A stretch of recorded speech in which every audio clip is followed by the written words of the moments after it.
আমি প্রথমেই দেখতে চেয়েছি মুসা আলাইহিস সালামকে যেখানে কষ্ট দেওয়া হয়েছে সেটা কোথায়, তাকে যে জায়গা থেকে ফালায় দেওয়া হয়েছিল সেই জায়গাটা কোথায়।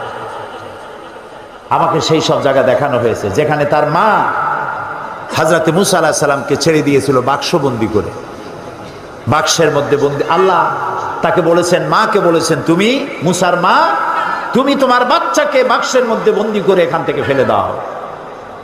কারণ ফেরাউন বলেছে যে এই জাতির কোন পুরুষ সন্তানকে আমি বাঁচায় রাখবো না, যেটা হবে সে আমার শত্রু হবে, সব মেরে ফেলো আর মেয়েগুলিকে বাঁচায় রাখো। এটা হলো ফেরাউনের ইচ্ছা, কোন পুরুষ সন্তান বাঁচতে দেবে না। আর আল্লাহর ইচ্ছা মুসা আলাইহিস সালামকে আল্লাহ ওর জমিনে পাঠাবেন। কার ইচ্ছা কার্যকরী হবে? কার? আল্লাহ তাআলা মুসা আলাইহিস সালামকে বানায় ফেললেন। এখন বাঁচবে কেমনে? তারে তো মেরে ফেলবে ফেরাউন। দেখেন অবস্থা। আল্লাহ তাআলা বললেন বাক্সবন্দি করে তারে নদীতে ছেড়ে দাও। মায়ের কয়েকটা কন্যা সন্তান হয়েছে, এই প্রথম ছেলে মুসা আলাইহিস সালাম, তাকে বাক্সবন্দি করে আল্লাহর হুকুমে নদীতে ফেলে দিলেন। মা কাঁদতেছে, কাটা কবুতরের মতো ছটফট করছে। কলিজার টুকরা সন্তান নদীতে ভাসায় দেওয়া মায়ের জন্য কি অবস্থা বুঝতেই পারে। নদীর স্রোতে ভেসে যাচ্ছে আর তার বোন নদীর পার দিয়ে যাচ্ছে, বাক্স যায় কই। ঘটনা কোরআন শরীফে আল্লাহ উল্লেখ করেছেন, আর সেই জায়গাটা আল্লাহ আমাকে দেখার তৌফিক দিয়েছেন। ভাসতে ভাসতে এই বাক্স গিয়ে থামলো ঠিক সেইখানে যেখানে ফেরাউন আর আসিয়া দুজনে বসে পড়ন্ত বেলায় নীল দরিয়ার দৃশ্য দেখতেছে, বাতাস খাচ্ছে, ঢেউয়ের তাল দেখতেছে। বাক্স এসে সেখানে থেমে গেল। ফেরাউন আশ্চর্য হলো, বাক্স এসে থামলো এখানে, দেখো বাক্সে আছে কি, উঠাও বাক্স। বাক্স উঠানো হলো, খুলে দেখে গোলাপের পাপড়ির মতো চেহারা সুন্দর একটি বাচ্চা। ফেরাউন বলছে, এই তো আমার দুশ্মন, তরবারি আনো, হত্যা করো, আমার দুশ্মন পেয়ে গেছে। হযরতে আসিয়া বলছেন, ফেরাউন তুমি খোদা না বেহুদা? এই ছোট্ট বাচ্চা তোমার শত্রু, কি বলো তুমি? আমাদের তো কোনো বাচ্চা কাচ্চা নাই, মনে হয় আল্লাহ তাআলা আমাদেরকে এই বাচ্চাটা দিয়েছেন, চলো এটাকে আমরা লালন পালন করি, তুমি এর মারিও না। বাচ্চা নিয়ে গেল বাড়ি। দেখেন অবস্থা। এখন বাচ্চারে দুধ খাওয়াইতে হবে। যেই বাচ্চা পুরুষ সন্তান বাঁচতে দেবে না যে ফেরাউন, সেই ফেরাউন এই বাচ্চারে দুধ খাওয়াবার জন্য পাগল হয়ে গেছে। ধাত্রীগুলো ডাকা হলো, কোন ধাত্রীর কোলে সে ওঠে না, বাচ্চা কারোর দুধ মুখে নেয় না, খালি কাঁদতেছে। আল্লাহ রাব্বুল আলামিন পরবর্তী সময় হযরত মুসা আলাইহিস সালামকে বলেছেন, মুসা ফেরাউনের ঘরে তুমি কাঁদতেছো আর তোমার মা তোমাকে না পায়া কাঁদতেছে, আমি রহমানুর রহিম এটাকে সহ্য করতে পারি নাই। বোন গিয়ে বলছে ফেরাউনকে, জাহাপানা আমার কাছে একটা ধাত্রীর খবর আছে, ওই মেয়ে লোকটা যে কোনো বাচ্চা কোলে নিলি দুধ খায়। ফেরাউন বলছে, নিয়ে আসো, যত টাকা লাগে দেব। বোন গিয়ে তার মায়েরে নিয়ে আসছে। মা এসে বাচ্চা পেয়ে গেল, বাচ্চা কোলে নিল, বাচ্চা দুধ খাওয়া আরম্ভ করলো। ফেরাউনের বাড়িতে পয়সা দিয়া, টাকা দিয়া ফেরাউন রাখলো আর দুধ খাওয়াইল। মুসা আলাইহিস সালাম একটু বড় হলেন, একটু বড় হয়েছেন, নাদুস নুদুস চেহারা। ফেরাউন কোলে নিয়েছে, পয়গম্বরী চেহারা তো, সলিমুদ্দি কসিমুদ্দি মার্কানা। মুসা আলাইহিস সালামের চোখ, তার ঠোঁট, তার ললাট, তার গন্ডদেশ, আল্লাহর পয়গম্বর। আল্লাহ তাআলা মুসা আলাইহিস সালামকে বলেছেন, মুসা তুমি ভয় পাও, আমি তো তোমাকে আমার জন্য বানাইছি। সুবহানাল্লাহ। এই কোরআন শরীফে আল্লাহ বলছেন, আমি তোমাকে আমার জন্য বানাইছি। ফেরাউন কোলে নিয়ে মুসা আলাইহিস সালামের মস্তক উঁচু করে করে ঠোঁটটা নামায় দিল। মুসা আলাইহিস সালামের ঠোঁটে ঠোঁট লাগাইয়া চুমা দিবে। যেই না ঠোঁটের কাছে ঠোঁট নিয়েছে, মুসা আলাইহিস সালাম ঠাস করে এক চড় মেরেছে ফেরাউনের গায়ে। ফেরাউন আছাড় মেরে ছেড়ে দিল বাচ্চাকে, বলল যে সত্যিই আমার দুশ্মন, তরবারি আম কেটে ফেলবো। আসিয়া বলছে, তুমি তো সত্যি একটা বদ্ধ পাগল, কি আর খোদা তুমি, তোমারে খোদা যারা মানে ওগুলোও পাগল। এই বাচ্চা মানুষ সোনাও চেনে, আগুনের টুকরাও চেনে না, তুমি আন্দাজে তারে মারি ফেলবা। ফেরাউন বলছে, আচ্ছা ঠিক আছে, সোনাও চেনে না, সোনার পিণ্ডও চেনে না, আগুনের টুকরাও চেনে না, স্বর্ণ আনো, আগুনের টুকরা আনো। যদি সোনায় হাত দেয়, আগুনে হাত না দেয়, তাহলে বুঝবো বুদ্ধি আছে। আর যদি আগুনে হাত দেয়, হাত না দেয়, তাহলে বুঝবো যে ঠিকই। আগুনে যদি হাত দেয় তাহলে বুঝবো যে বাচ্চা মানুষ বোঝে নেয়। স্বর্ণের টুকরা আনা হলো, আগুনের টুকরা আনা হলো। মুসা আলাইহিস সালাম আগুনের দিকে হাত না দিয়া সোনার দিকে হাত বাড়াতে যাচ্ছিলেন, আল্লাহ ফেরেশতা দিয়ে তার হাত আগুনের দিকে দিয়ে দিলেন। আল্লাহ তাআলা বলছেন, মুসা রে, এইরকম করে আমি তোমাকে লালন করেছি। মুসা আলাইহিস সালাম বড় হলেন, সেই জায়গা দেখলাম এবং ওখানেও চলে গেলাম। প্রায় 450 কিলোমিটার পাড়ি দিয়ে সেই জায়গায় গিয়ে উপস্থিত হলাম, যেখানে মুসা আলাইহিস সালাম মাদায়েন থেকে ফিরেছেন। 10 বছর পর ফিরেছেন বউ বাচ্চার সাথে। শোয়েব আলাইহিস সালামের মেয়ে, শোয়েব আলাইহিস সালাম তার শ্বশুর, ফিরেছেন। ফেরার পথে ঠান্ডায় পড়েছেন, প্রচন্ড ঠান্ডা। এই ঠান্ডার ভেতরে তিনি তার স্ত্রী ছেলে মেয়েকে বসায় দিয়েছেন এবং সেখানে আল্লাহ তাআলা বলছেন, হযরত মুসা আলাইহিস সালাম তার পরিবর্গকে বললেন যে অন্ধকারে পড়ে গেলাম, এখন যাব কোথায়? দূরে আগুন দেখা যায় একটা গাছে। إذ رأى نارا فقال لأهلهم كثوا إني آنست نارا لعلي آتيكم منها بقبس أو أجد على النار هدى। তিনি যেটাকে আগুন দেখে মনে করেছিলেন যেটা আগুন, তিনি বললেন, তোমরা অপেক্ষা করো, আমি আগুনের কাছে যাই, হয় আগুন আনবো আর না হয় আমাদেরকে আল্লাহ, আমি একটা রাস্তা পেয়ে যাব কোন পথে আমরা যাব। ফালাম্মা তাহা নুদিয়া ইয়া মূসা ইন্নী আনা রাব্বুক ফাখলা'না আলাইক। আগুনের কাছাকাছি যিনি যখন হয়েছেন, আগুনের ভিতর থেকে আওয়াজ এলো, এটা আগুন টাগুন কিচ্ছু না, ইন্নী আনা রাব্বুক, আমি তোমার রব, আমি তোমার আল্লাহ। ফাখলা'না আলাইক, জুতা খুলে আসো। ইন্নাকা বিল ওয়াদিল মুকাদ্দাসি তুয়া, তুমি তো পবিত্র উপত্যকায় পৌঁছে গেছো। ওয়াদি আরবিতে বলা হয় ওয়াদি, বাংলায় বলা হয় উপত্যকা। দুই পাহাড়ের মাঝখানে সমতল জায়গাকে উপত্যকা বলা হয়। আমরা সেখানে গেলাম। উপত্যকায় ওয়াদি মুকাদ্দাসে যাওয়ার আগেই আমার এই আয়াত মনে পড়েছে। আল্লাহ তাআলা বলছেন, ফাখলা'না আলাইক ইন্নাকা বিল ওয়াদিল মুকাদ্দাসি তুয়া। মুসা আলাইহিস সালামকে আল্লাহ বলছেন, জুতা খোলো। আমি ভরসটে জুতা আগেই খুলে ফেলেছি। এখানে মন্ত্রী এমপি গোষ্ঠী সুদ্ধা ভিতরে ঢুকতেছে মাথা নিচু করে, মাথা নিচু করে, ঠিক এইভাবে নিচু করে ঢোকে। আমি জিজ্ঞেস করলাম আমার পাশে যিনি বসা, ভাই আমি তো নতুন মানুষ, পার্লামেন্টে জীবনে আসি নাই, এই যে যারা ঢুকতেছে মন্ত্রী এমপি গোষ্ঠী সুদ্ধা, রুকু দিয়ে ঢোকে কেন? কয়ে না, রুকু না, এটা নিয়ম, আপনি তো বোঝেন না। আমি বললাম, বুঝি না বলেই তো জিজ্ঞেস করতেছি, মাথা নিচু করে কেন? দেখেন, আমাকে বই দিল, বইতে rules of procedure article number 267, ওখানে লেখা আছে পার্লামেন্টে ঢোকার সময় এবং বেরোবার সময় উভয় অবস্থায় স্পিকারকে সম্মান জানাবার উদ্দেশ্যে মাথা ঝুঁকাইয়া সম্মান প্রদর্শন করিতে হইবে। নাউযুবিল্লাহি মিন যালিক। আমার মাইন্ড স্ট্রাইক করলো। কিন্তু পার্লামেন্টের নতুন মানুষ কেমনে কথা কয় জানি না, কোন কথা বলবো আর বলবে বসেন, বেইজ্জতি কাণ্ড।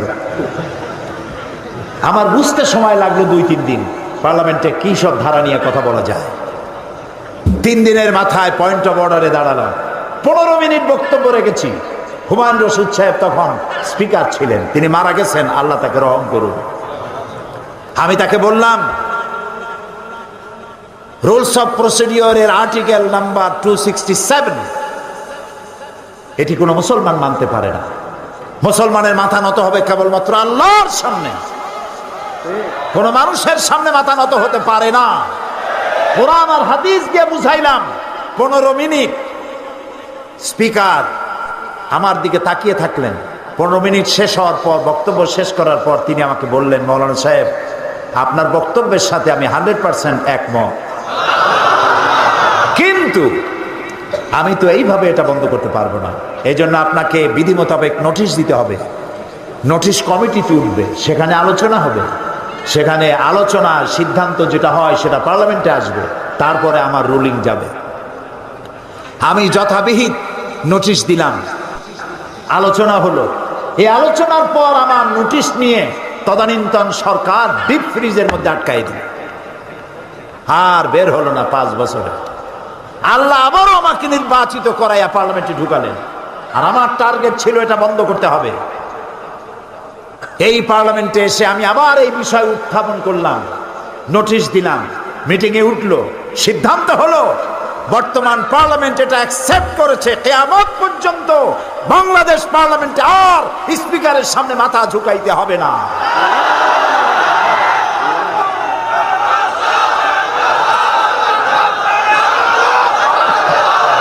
প্রিয় ভাই সব, মানুষ মুসলমান মাথা নত করবে কেবলমাত্র কার সামনে? আল্লাহ ছাড়া কারোর সামনে মাথা নত করা যাবে না। আর নামাজ একমাত্র সিস্টেম যার মধ্য দিয়ে নিজেকে ছোট করা যায়। আল্লাহ সব থেকে বড়, আমি ছোট। এই ছোটত্ব, অহংবোধ, নিজের অহংবোধ, এটাকে মাটির সাথে মিশাবার জন্য এ পর্যন্ত হাত তুলে দাঁড়ায় মানুষ যখন নামাজে দাঁড়ায় আসামির মতো হয়ে যায়। রুকুতে গেল, নিজের অস্তিত্ব আরো অবনমিত হলো। সেজদা যখন দিল তখন তার অহংকার মাটির সাথে মিশে গেল। আমি সেজদা দিয়ে বললাম, আল্লাহ তুমি শ্রেষ্ঠ, আমি তোমার গোলাম। আল্লাহ রসুল বলেছেন, প্রশ্ন করা হয়েছে, হে রাসূল, বান্দা আল্লাহর নিকটবর্তী হয় কখন? নবী করিম সাল্লাল্লাহু আলাইহি ওয়াসাল্লাম বলেছেন, বান্দা যখন সেজদা দেয় একদম আল্লাহর কাছে চলে যায়। রাসূলুল্লাহ বলছেন, আমার উম্মতেরা ও সাহাবীরা যখন সেজদা দিবা তখন মনে করবা তুমি তোমার মাথা আল্লাহ তাআলার কদম মোবারকের উপরে রেখে দিয়েছো। সেজদা দিয়ে মনে করবেন, আল্লাহ আমি আমার মাথা আপনার পায়ের উপরে ছেড়ে দিছি। সুবহানাল্লাহ। এরকম সেজদা দিয়ে দেখেন সেজদায় কত মজা। দেখেন না, মানুষ বলে, ভাই এমন কাজ আমার ছেলেতে করছে, আমার নাক কাটা গেছে। সত্যি কি নাক কাটছে নাকি? না, মর্যাদাহানি হয়েছে। আবার বলে আমার কপাল ফুলে গেছে। কপাল কি খোলে টোলে কিছু? আবার কপাল পুড়িয়ে গেছে। এর অর্থ কি? ভাগ্য। কপাল কিসের প্রতীক? ভাগ্যের প্রতীক, না মর্যাদার প্রতীক। কেউ যদি তার মর্যাদা বাড়াতে চায়, কেউ যদি তার ভাগ্য সুপ্রসন্ন করতে চায়, তাহলে প্রত্যেক দিন দৈনিক 5 বার মাটি নামক দাসখতের উপরে নাক আর কপাল নামক কলম দিয়া সই করতে হবে 5 বার, আল্লাহ আমি কেবলমাত্র তোমারই গোলাম, তুমি ছাড়া কারো গোলাম নই। ফজরে একবার, জোহরে একবার, আসরে একবার, মাগরিবে একবার, আবার রাত্রে শুতে যাব তখনও আর একবার। পৃথিবীতে যখন আসছিলাম তখন কানে কি শুনেছি মনে আছে? মনে নাই, তবে আপনারা জানেন। আজানের প্রথম শব্দ কি? ইকামতের প্রথম শব্দ কি? নামাজের প্রথম শব্দ কি? জীবনের শেষ নামাজ সালাতুল জানাজা, প্রথম শব্দ কি? শেষ শব্দ কি? এর দ্বারা প্রমাণ হলো আমার জন্ম থেকে কবরে যাওয়া পর্যন্ত জীবনের প্রতিটি ক্ষেত্রে আমি গোলাম, আমাকে ঘোষণা করতে হবে আল্লাহু আকবার। নামাজ হয়ে গেছে, দোকান বন্ধ করে দাও। মক্কা শরীফ, মদিনা শরীফ যায় দেখেন, যখনই আজান হয়ে যায় সব দোকান বন্ধ করে দেয়। আর আমরা দোকান বন্ধ আমার দেশে করে না, যে দোকান বন্ধ করলে বেচা কিনে কম হয়ে যাবে। আরে ভাই, আল্লাহর নামাজ পড়তে যাচ্ছেন, কামাইতে বরকত দেওয়ার মালিক কে? আপনি নামাজের জন্য দোকান বন্ধ করে যে নামাজে গেলেন, এই যে সময়টা গেল, হতে তো পারে নামাজ পড়ে আসার পর একজন খরিদ্দার এমন পাবেন যাতে ওই সময় যত খরিদ্দার আসতো একজনে সব কিনে নিয়ে যাবে, হতে পারে না? এই জন্য আল্লাহকে সেজদা দেন বেশি করে, নামাজ ভুলবেন না। অফিসার হন, যেই হন, এখন তো যৌবন কাল, একটু বিয়ে ঠিয়া করি, বাচ্চা টাচ্চা হোক, তারপরে ধীরে ধীরে নামাজ ধরবো। তুমি যে বিয়ে করতে পারবা তার কোনো গ্যারান্টি আছে? তোমার যে বাচ্চা হবে তার কোনো গ্যারান্টি আছে? তুমি যে বুড়া হবা তার কোনো গ্যারান্টি আছে? বৈশাখ মাসে যখন ঝড় হয়, ঝড়ে শুধু পাকা আম পড়ে না, কাঁচা আমগুলোও পড়ে, ঠিক না? নিঃশ্বাসের কোনো বিশ্বাস নাই, আজ আছি কাল নাই, এই অবস্থা। এই যে কথাগুলি শুনলাম, আল্লাহ যেন আজকেই এশার নামাজ যারা পড়ে নাই আজকে থেকেই যেন এশা থেকে নামাজ শুরু করতে পারি, আল্লাহ যেন তৌফিক দেয়, বলেন আমিন। প্রিয় মুসলমান ভাইরা, নামাজ যে পড়বেন না, মুসলমান দাবি করার তার কোনো হক নাই।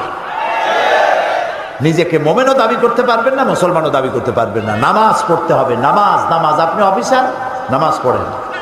আপনি মন্ত্রী, নামাজ পড়েন। আপনি এমপি, নামাজ পড়ুন। চেয়ারম্যান, নামাজ পড়ুন। ছাত্র, শিক্ষক, মেয়ে লোক, পুরুষ লোক, মুসলমান, নামাজ নামাজ। হতে পারে সরকারি কাজে ঘন্টার পর ঘন্টা ডিউটি পালন করছেন, নামাজ পড়তে পারেন না। যখনই আপনি সময় পেলেন তখনই নামাজটা আদায় করে নেন, নামাজ ভুলে যাবেন না। আচ্ছা, আজকে কি আমরা এই ওয়াদা করতে পারবো যে জীবনে আর নামাজ ছাড়বো না? পারবো? যারা পারবেন কেবলমাত্র তারাই দুটি হাত উঁচু করুন, বলেন ইয়া আল্লাহ, তোমার পবিত্র নামে শপথ করি, কসম করি, ওয়াদা করি, যতদিন পর্যন্ত মালাকুল মউত আমার মাথার কাছে না আসতেছে ততদিন পর্যন্ত ফরজ নামাজ, ফরজ রোজা আর ছেড়ে দেব না, আর ছেড়ে দেব না, আর ছেড়ে দেব না। আমিন ইয়া রাব্বাল আলামিন। হাত নামান। আমি কি জোর করে হাত তুলাইছি? আপনারা হাত তুলেছেন, ঠিক না? দেখলেন কে? সাক্ষী কে? তুললেন। জীবনের অতীতের ভুল তাদের মাফ করে দাও, এবং ভবিষ্যতে এক ওয়াক্ত নামাজ যেন কেউ ছেড়ে না দেয়। সবাইকে নামাজ আদায় করার তৌফিক দান করো। এই জাতি যদি নামাজি হয়, আল্লাহর রহমত বৃষ্টির মতো নাজিল হতে থাকবে। আল্লাহ রাব্বুল আলামিন বলেন, ওয়ালাউ আন্না হালাল কুরআ আমানু ওয়াত্তাকাউ লাফাতাহনা আলাইহিম বারাকাতিম মিনাস সামাই ওয়াল আরদ। দেশের লোকেরা, জনপদের লোকেরা যদি আমার উপর ঈমান আনে আর আমাকে ভয় করার নীতি অবলম্বন করে চলে, দুইটা কাজ। কয়টা কাজ? কে বলতেছে? আমার উপর যদি ঈমান আনে আর আমাকে ভয় করার নীতি অবলম্বন করে যদি চলে, তাহলে ওই জমিনের মানুষের জন্য আমি আল্লাহ আকাশ আর জমিনের বরকতের সব দরজা খুলে দেব। এই জন্য দাওয়াত দিতে হবে। এর দ্বারা দাওয়াতের ট্রেনিং দেওয়া হচ্ছে। আমরা উম্মতে দাওয়াত, আমাদেরকে ট্রেনিং দেওয়া হচ্ছে। মানুষের কাছে যখন ইসলামে দাওয়াত দিবা, ভালোবাসা দিয়া, মহব্বত দিয়া, ধমকাইয়া, রাগ করিয়া পারবা না। যে পীরের মেজাজ খারাপ সে মুরিদ পাবে না, আর যে চোরের কাশি আছে চুরিও করতে পারবে না। সারা রাত কষ্ট করিয়া গোছায় গাছায়া যেই ঘরের দরজার মধ্যে ঢুকবে অমনি দিল কাশি। পিটান খাওয়া ছাড়া উপায় নেই। আর পীরের মেজাজ খারাপ, মুরিদ একটাও কাছে যাবে না। সুতরাং মানুষকে দাওয়াত দিতে হলে কোরআন থেকে। কোরআন হচ্ছে আমাদের জীবনের গাইড বুক। আলহামদুলিল্লাহ বলে। আমি গতকাল বলেছি যে লোকমান নবীও না, রসুলও না, তিনি আল্লাহর থেকে প্রাপ্ত একজন জ্ঞানী মানুষ। তিনি তার ছেলেকে 9টা নসিহত করেছেন। কয়টা? নসিহতগুলি আল্লাহর কাছে পছন্দ হয়ে গেছে, এবং আল্লাহর কাছে এই নসিহত এত পছন্দ হলো যে হযরতে লোকমানের নাম দিয়ে আল্লাহ তাআলা সূরা নাজিল করে লোকমানকে চিরন্তন করে দিলেন। ছেলেকে প্রথম যে নসিহত করেছিলেন, সে নসিহত প্রথমটা ছিল লা তুশরিক বিল্লাহ ইন্না শিরকা লা যুলমুন আযীম। শিরক করবে না, আল্লাহর সাথে শরীক করবে না কোনো অবস্থাতে। 2 নম্বর নসিহত হলো ইয়া বুনাইয়া আকিমিস সালাত ওয়া'মুর বিল মা'রুফি ওয়ানহা আনিল মুনকার ওয়াসবির আলা মা আসাবাক ইন্না যালিকা মিন আজমিল উমুর। ইয়া বুনাইয়া, হে আমার কলিজার টুকরা সন্তান। আলেমরা বুঝবেন, ওলামারা বুঝবেন। এখানে ইয়া ইবনি বললে সার্থ, ইয়া ইবনি, ও আমার ছেলে। তিনি বললেন কি? ইয়া বুনাইয়া। বুনাইয়া বললেন কেন? ইবনি আর বুনাইয়ার মধ্যে পার্থক্য কি? ইয়া ইবনি, ও আমার ছেলে শোনো, এটাও একটা কথা। ইয়া বুনাইয়া, ও আমার কলিজার টুকরা নয়নের পুতুলি বাবা শোনো, দুইটা কথা এক হলো না। শেষের যে দাওয়াতটা ইয়া বুনাইয়া, ও আমার কলিজার টুকরা নয়নের পুতুলি, বাপে যদি ডাক দেয় বাবা কলিজার টুকরা, সোনামণি, হীরামানি, আসো আমার কাছে আসো বাবা। ছেলের কলিজা গলে যায়, বাপে আমার এত আদর করতেছে, বাপের কথা শোনার জন্য কান মন দিয়ে সে বসে যায়। অন্যায় কাজ থেকে মানুষকে বিরত রাখা মুমিনের 6 নম্বরের কোয়ালিটি। 6 নম্বর হলো ভালো কাজের আদেশ, 7ম নম্বরে অন্যায় কাজ থেকে মানুষকে ফিরায় রাখা। এই যে দায়িত্বটা, এই দায়িত্ব একটি বিশাল দায়িত্ব। কোরআন বলছে, কুনতুম খায়রা উম্মাতিন উখরিজাত লিন-নাসি তা'মুরুনা বিল মা'রুফি ওয়া তানহাউনা 'আনিল মুনকার। আল্লাহ তাআলা বলেন, ও মুসলমানেরা, তোমরা শ্রেষ্ঠ জাতি, খাইরে উমাম, ইমামে আকওয়াম। তোমাদের দায়িত্ব হলো মানুষকে ভালো ভালো কাজের দিকে অনুপ্রাণিত করবে, হুকুম করবে, আদেশ করবে, আর সব ধরনের খারাপ কাজ থেকে মানুষকে ফিরায় রাখবে। এটা কার দায়িত্ব? উম্মতের দায়িত্ব। আল্লাহ তাআলা বলছেন এই দায়িত্ব সব নবীদের, সমস্ত নবীদের কাজই ছিল মানুষকে ভালো কাজের আদেশ দেওয়া আর অন্যায় থেকে ফিরিয়ে রাখা। আল্লাহ তাআলা বলছেন এটা নবীদের কাজ, এটা উম্মতের কাজ। তোমাদের মধ্যে এরকম দল থাকতেই হবে যারা মানুষকে ভালো কাজের আদেশ করবে, অন্যায় কাজ থেকে ফিরায় রাখবে। নবীদের। আবার মোমেন পুরুষ এবং নারী, আল মুমিনুনা ওয়াল মুমিনাতে বাদুহুম আউলিয়াউ বাদ ইয়ামুরুনা বিল মারুফ ওয়া ইয়ানহাউনা আনিল মুনকার। মোমেন পুরুষ আর মোমেনা নারী একে অপরের বন্ধু, এবং এদের দায়িত্ব হলো মানুষকে ভালো কাজের আদেশ করবে, অন্যায় কাজ থেকে ফিরিয়ে রাখবে। আল্লাহ তাআলা বলছেন এই কাজটি ব্যক্তি, প্রত্যেকটা ব্যক্তি। দেখুন সূরা লোকমান, কোন সূরা? সূরা লোকমান। সূরা লোকমানে দেখা যায় যে ছেলে পরীক্ষায় ফেল করছে। ফেল করে না? একজনে বলছিল, ভাই আপনার ছেলে তো ফেল করছে। কয় আলহামদুলিল্লাহ। কইটা কেমন কথা, ছেলে ফেল করলে আলহামদুলিল্লাহ কর? কই যে আমার ছেলে যে পদের, ও যে ফেল করতে পারবে এটা আমি আশা করিনি। এটাও তো একটা যোগ্যতা যে ফেল করতে পারছে। ছেলে ফেল করেছে, বাপে রাগ করেছে, বাপ কথা বলে না, মায় কথা বলে না, বুইনে কথা বলে না। 3 দিন 4 দিন ছেলে বাড়িতে ঠাই পায় না, মুখ মলিন হয়ে গেছে। এখন তার বন্ধু আছে, ও যেমন বল্টু, ওর বন্ধু আছে মন্টু। এই মন্টুদের সাথে মিশা বাড়িতে তো জায়গা পাইলো না, মন্টুরা জায়গা দিল। মন্টুরা জায়গা দিয়ে নিয়ে গেল সিনেমা দেখাইতে, হাবিজাবি দেখাইলো, হাবিজাবি খাওয়াইলো। আপনি মুখ কালো করে রাগ করে আপনার ছেলেটাকে সর্বনাশ করে দিলেন। উচিত ছিল বাবা ফেল করছিস, ফেল তো মানুষই করে, হয়তো কোনো ভুল করেছিস, ভালো করে পড়, আগামী বছর পরীক্ষা দিলে আমি দোয়া করবো আল্লাহ তোরে ভালো করবে। এই ছেলেটা আপনার হাতের মুঠায় থাকতো, ঠিক না ভাই? কত ক্ষতি আমরা করি না বুঝিয়া, কত সর্বনাশ করি। মেয়েটার সাথে কথা বলি না, ছেলেটার সাথে কথা বলি না, এটা ঠিক না। ছেলে মেয়ে এক জায়গায় বসে খান, তারপরে ভালো একটু মাছ বাচ্চার কাছে তার থালে উঠায় দেন, তার মুখে খাওয়ায় দেন, বাচ্চা খুশি হবে, বাপের প্রতি আকৃষ্ট হবে, এবং এই ফাঁকে তাকে নসিহত করেন, ভালো ভালো কথা বলেন। যত গালি দিক আপনাকে চিন্তা করতে হবে, নামাজ প্রতিষ্ঠা করতে গিয়ে নবী করিম সাল্লাল্লাহু আলাইহি ওয়াসাল্লামের দান্দার মোবারক শহীদ হয়েছে, সাহাবায়ে কেরাম জীবন দিয়েছে। আমার একটু গালি দেবে তো কি হবে? অসবির আলা মা আসাবা, যে বিপদ আসে এই বিপদে ধৈর্য ধারণ করো। তবে ইন্না যালিকা মিন আজমিল উমুর, এই ধৈর্য ধরা এটি খুব বড় কাজ। এইটা যাদের বুকের পাটা বড়, হিম্মত যাদের আছে, সমালোচনা সহ্য করার একমাত্র তাদের পক্ষেই সম্ভব। আল্লাহ যেন আমাদেরকে সহ্য করার তৌফিক দেয়। ভালো কাজের আদেশ দাও, অন্যায় কাজ থেকে মানুষকে ফিরায় রাখো। এ কাজটি নবীদের, উম্মতের, দলের, মোমেন পুরুষ মোমেন নারী, প্রত্যেক ব্যক্তির। আল্লাহ বলছেন এ কাজটি রাষ্ট্রের। এ কাজটি কার? সূরা হজের মধ্যে আল্লাহ তাআলা বলেন, আল্লাযীনা ইম্মাক্কান্নাহুম ফিল আরদ আকামুস সালাত ওয়া আতাউজ যাকাত ওয়া আমারু বিল মারুফি ওয়া নাহাউ আনিল মুনকার ওয়া লিল্লাহি আকিবাতুল উমুর। আমি যদি মোমেনদের কখনো রাষ্ট্র ক্ষমতা দেই, আমার মোমেন বান্দারা যদি রাষ্ট্রে ক্ষমতায় যায়, 4 দফা কাজ করবে। কয় দফা? কে বলতেছেন? আল্লাহ। সূরা আন-নামলের মধ্যে দেখো, ধর্ম নিরপেক্ষ রাজনীতি যারা করে, যখনই ক্ষমতায় যায় আলেম ওলামাদেরকে বেইজ্জত করে, মাদ্রাসা বন্ধ করে দেয়। ফসলের হানি করে, মানুষকে কষ্ট দেয়, নির্যাতন করে।